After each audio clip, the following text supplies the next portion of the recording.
Hi అండి అందరికీ, నేను మీ హారిక జైపాల్. ఈరోజు వ్లాగ్ ఏంటంటే జొన్న రొట్టె.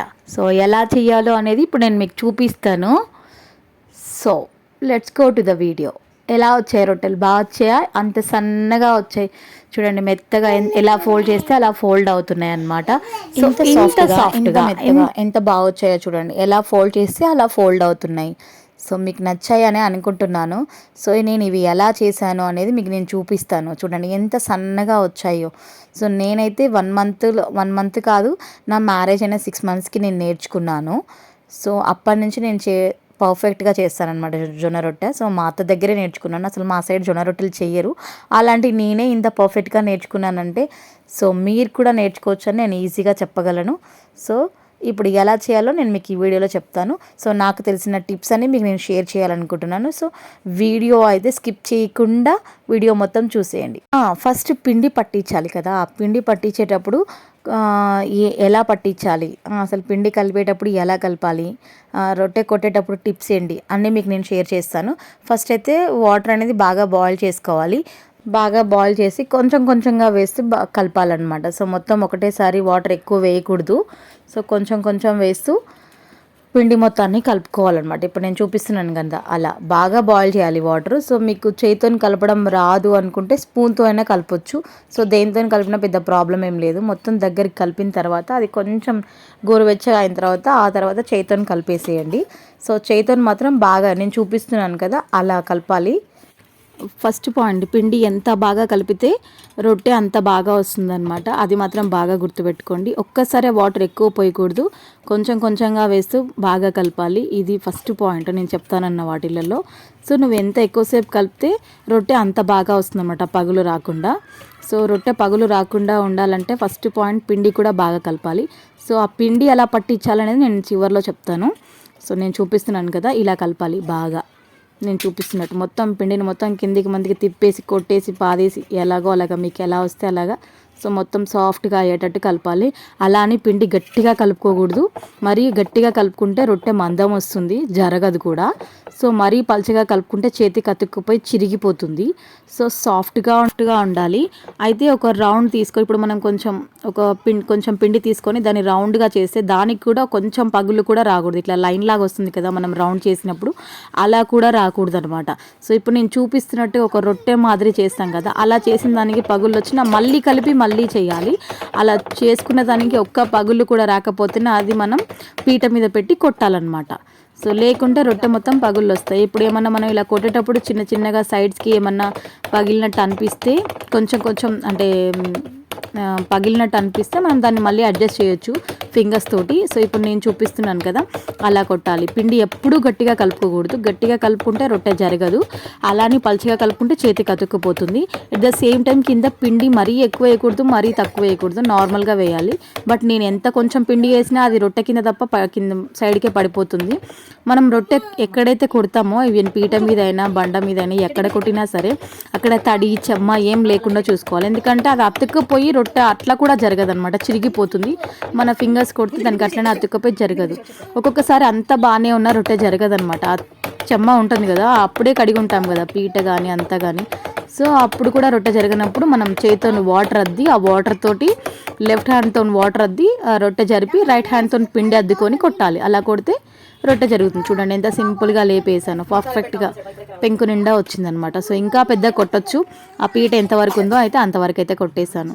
సో ఇప్పుడు వాటర్ జల్లేసి పెట్టవచ్చు, కానీ మన పొయ్యి మొత్తం ఖరాబ్ అయిపోద్ది కదా. సో మంచి కొన్ని వాటర్ తీసుకొని అందులో క్లాత్, మంచి నీట్గా ఉండే క్లాత్ డైలీ వాడుకోవడానికి ఒక వైట్ క్లాత్ తీసుకొని దాన్ని వాటర్లో అద్ది రొట్టెకి అద్దేసేయండి. సో కాలిన తర్వాత తిప్పేసుకోండి. మొత్తం ఒకటేసారి కదిలించకుండా ఒక సైడ్ల నుంచి ఫస్ట్ కదిలించి తర్వాత రొట్టె తిప్పేయాలి, లేకుంటే చిరిగిపోతుంది రొట్టె అప్పటికి కాలకపోతే. సో అలా సైడ్స్ తిప్పుతూ కాల్చుకోవాలి, లేదంటే పిండి పిండి ఉంటుంది. సో అన్ని సైడ్ల తిప్పుతూ కాల్చుకోవాలి, ప్రాబ్లం ఏం లేదు. చూడండి ఎంత పల్చగా వచ్చిందో, చాలా బాగా వచ్చింది. సైడ్లో కూడా ఏం పగులు రాలేదు, చూసారు కదా. సో పిండి కలపడం ఎలా కలపాలో ఫస్ట్ స్టెప్ అయిపోయింది. ఎలా పట్టించాలని తర్వాత చెప్తాను. సో ఇలా అన్ని సైడ్లు తిప్పుతూ కాల్చుకోవాలి. సో రొట్టె అయిపోయింది. ఇప్పుడు మనం సెకండ్ రోటీ ఎలా చేయాలో చూద్దాం. సో సెకండ్ టైం చేసినా సరే సో మళ్ళీ పిండి మనం తీసుకుంటాం కదా, దాన్ని కూడా బాగా కలుపుకోవాలి. మనం రౌండ్గా చెప్పాను కదా, ఒక బాల్ లాగా రౌండ్గా చేసినప్పుడు మీకు సైడ్కి ఎక్కడా పగిలినట్టు కనిపించకూడదు. ఆ రౌండ్కి అలా కనిపించిందంటే మీకు ఎప్పుడు సాఫ్ట్ అయిపోతుందో దాన్ని. ఒకవేళ ఒట్టిగా అయిపోయింది అనుకో, మళ్ళీ కొన్ని వాటర్ వేసి కలపండి. ఆ తర్వాత మనం రొట్టె చేసే దాని మీద పిండి అతుకపోతే మళ్ళీ కొంచెం పొడి పిండి వేసి దాన్ని మొత్తం తీసేసేయండి. సో మనకు అలా సాఫ్ట్గా అయిన తర్వాతే మళ్ళీ ఒక రొట్టెలాగా చేసుకొని రొట్టెని అనమాట బాగా స్ప్రెడ్ చేసుకోవాలన్నమాట ఫింగర్స్ తోటి. కదలకపోతే వాటర్ అది స్ప్రెడ్ చేయాలి. చూసారు కదా, సో ఎంత సింపుల్గా స్ప్రెడ్ అవుతుందో.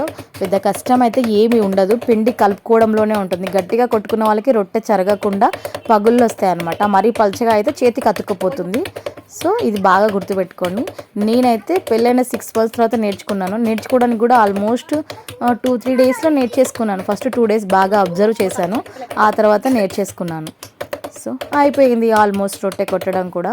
సో పిండి ఎలా పట్టించుకోవాలంటే, మనం జొన్నలు ఉంటాయి కదా, సో జొన్నలతో పాటు ఇప్పుడు 2 kg జొన్నలు తీసుకుంటే 1 గ్లాస్ రైస్ వేసుకోండి. అంటే పెద్ద గ్లాస్ అంత రైస్ వేసుకొని ఆ తర్వాత ఒక చిన్న గ్లాస్లో టీ గ్లాస్ ఉంటుంది కదా, ఆ టీ గ్లాస్లో హాఫ్ మినపప్పు వేసి పట్టించండి.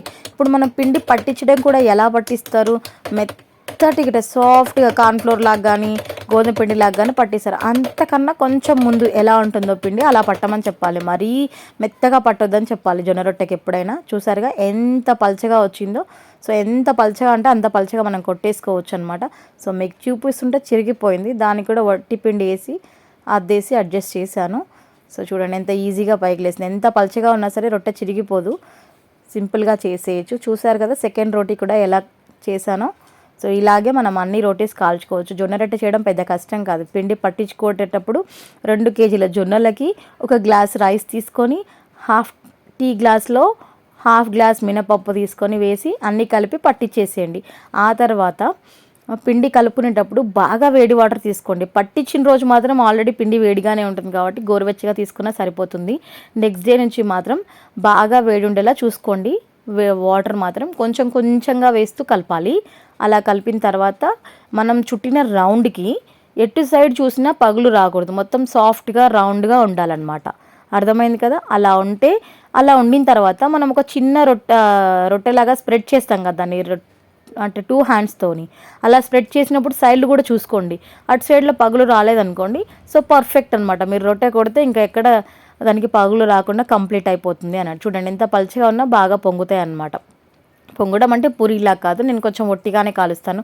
మరీ అంత మెత్తగా కాకుండా, మరీ అంత మెత్తగా మా ఆయన మాత్రమే తింటాడు, ఇంకెవరు తినరు. సో అయిపోయింది, కాలవడం అయితే అయిపోయింది ఆల్మోస్ట్. సో నెక్స్ట్ థర్డ్ రోటీ కూడా అలాగే అనమాట. థర్డ్ రోటీ కూడా అలాగే మనం ఎప్పుడు చేసినా ప్రతిసారి కలుపుతూనే ఉండాలి. మనం కలిపిన ఆ రౌండ్కి పగులు రాకుండా చూసుకోవాలి. చేసిన కొంచెం స్ప్రెడ్ చేసిన రోటీకి కూడా, అంటే రొట్టెలాగా చేసిన దానికి కూడా కొంచెం కూడా పగులు రావద్దు. ఇప్పుడు అలాంటప్పుడు చాలా ఈజీగా స్ప్రెడ్ అవుతుందన్నమాట రొట్టె అనేది. సో పిండి మాత్రం మరీ మెత్తగా పట్టించొద్దు, అలానే బరకగా కాదు, మీడియంగా. తెలుస్తుంది, మీరు వాళ్ళకి చెప్పండి జొన్న రొట్టె కోసం అని చెప్తే అంత మెత్తగా ఏం పట్టరు, కొంచెం బరకగానే ఇవ్వమని చెప్పండి పట్టేటప్పుడు కూడా, పిండి పట్టేటప్పుడు. సో కలపడంలోనే ఉంటుంది మొత్తం. పిండి కలపడం ఎంతసేపు కలిపితే అంత సాఫ్ట్గా వస్తుంది రోటీ కూడా, అంత బాగా పొంగుతుంది. సో కొంచెం ఓపిక కావాలి అంతే కలపడానికి. కలిపేసి కొట్టేసి అది రావట్లేదు, తీర కొట్టిన తర్వాత చిరిగిపోయింది అనే దానికంటే గట్టిగా మాత్రం అస్సలు కలపొద్దు పిండి. కొంచెం కొంచెం వాటర్ వేసుకుంటూ సాఫ్ట్గా కలపాలి, అది మాత్రం చెప్పగలను. సో మీకైతే ఈ వీడియో నచ్చిందని అనుకుంటున్నాను. సో మీకైతే ఈ వీడియో నచ్చితే మర్చిపోకుండా ఒక లైక్ చేయండి. కొత్తగా మన ఛానల్ ఎవరైనా చూస్తున్నట్టయితే సబ్స్క్రైబ్ చేయండి, షేర్ చేయడం మాత్రం మర్చిపోవద్దు. సో ఇలాంటి వీడియోస్ మరెన్నో మీకు షేర్ చేయాలంటే మీ సపోర్ట్ నాకు కావాలి. సో మర్చిపోకుండా సపోర్ట్